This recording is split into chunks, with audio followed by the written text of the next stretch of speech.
मित्रों, नमस्कार।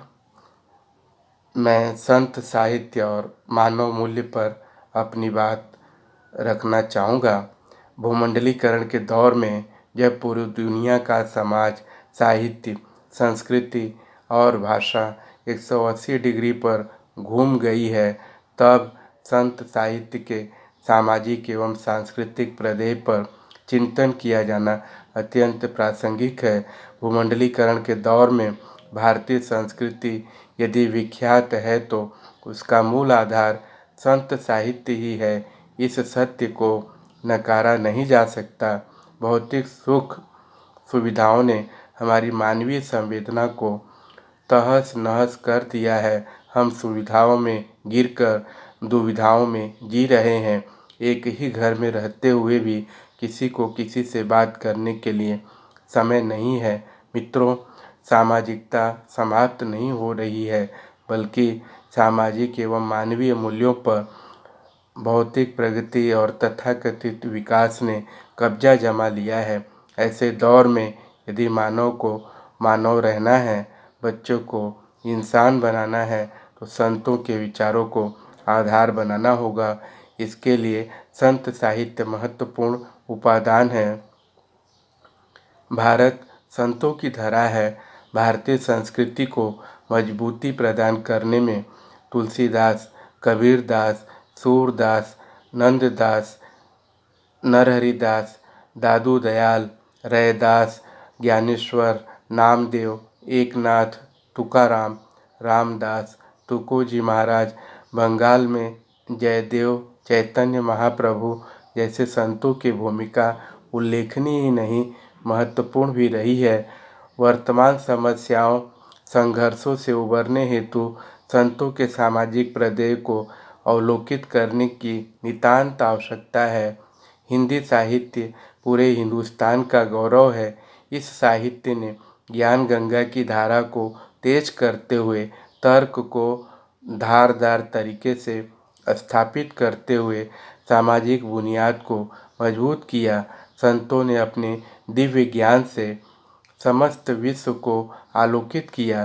परोपकार, दुख निवारण करने का, लोक उपकार का जो मंत्र दिया है, वह आज के परिवेश में विचारणीय है। आज हम जिस दौर से गुजर रहे हैं, वहाँ गरीब, पीड़ित एवं दलितों आदि की सेवा ही सच्ची मानवता की सेवा है।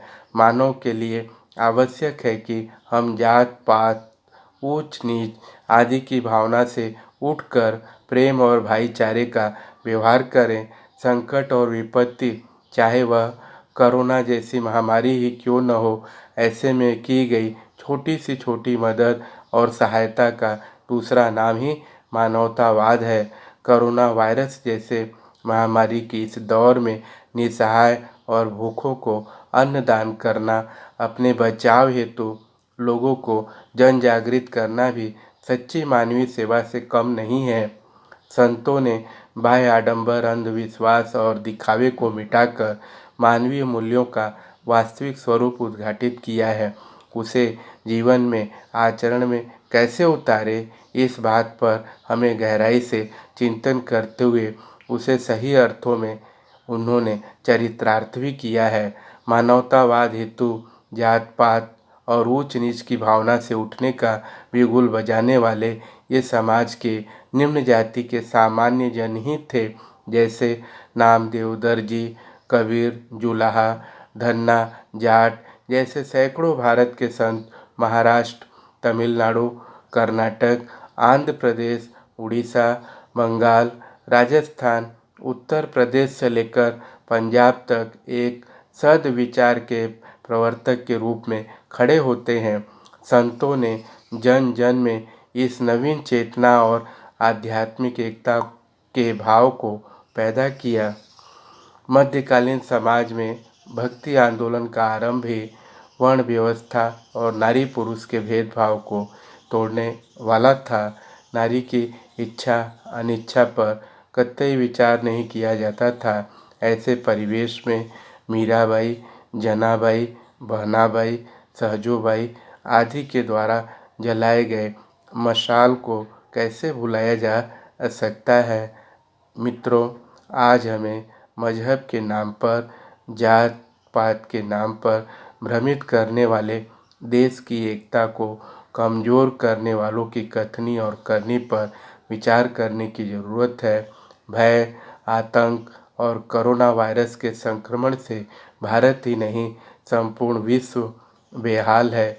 इसीलिए संतों के जीवन आदर्शों का अनुकरण करके नाना विषमताओं से त्रस्त संसार मानवता का अभिनंदन कर सकता है। हम बड़े बड़े ग्रंथ तो पढ़ लेते हैं, पर अपनों का दर्द, अपनों की व्यथा, अपने माता पिता एवं परिवारजनों के मर्म और भाव को या तो समझ नहीं पा रहे हैं या उसे पढ़ने समझने की कोशिश नहीं कर रहे हैं। ऐसे में पारिवारिक प्रेम रस की मिठास गायब होती जा रही है। संत कबीरदास ने भी कहा है कि बड़े बड़े ग्रंथों को पढ़ लेने से क्या लाभ, यदि हम प्रेम जैसे शब्द के भाव को समझ नहीं पाए, जीवन में कोई सार्थकता नहीं है। कबीर ने बहुत ही ठीक कहा है, पोथी पढ़ पढ़ जग मुआ, पंडित भया न कोय, ढाई आखर प्रेम का, पढ़े सो पंडित होय। मित्रों, परिस्थितियां भले विकट है, लेकिन हमें बहुत ज़्यादा घबराने की ज़रूरत नहीं है। मैं अपनी बात को समाप्त करते हुए अंत में इतना ही कहना चाहूँगा, तय है जग की रौनक फिर लौट आएगी, तय है जग की रौनक फिर लौट आएगी। जिसका है इंतज़ार जन जन को, ऐसी सुबह जल्दी ही आएगी, ऐसी सुबह जल्दी ही आएगी। आप सब ने पूरे मनोयोग से मुझे सुना, इसीलिए मैं हृदय से आभारी हूँ। धन्यवाद।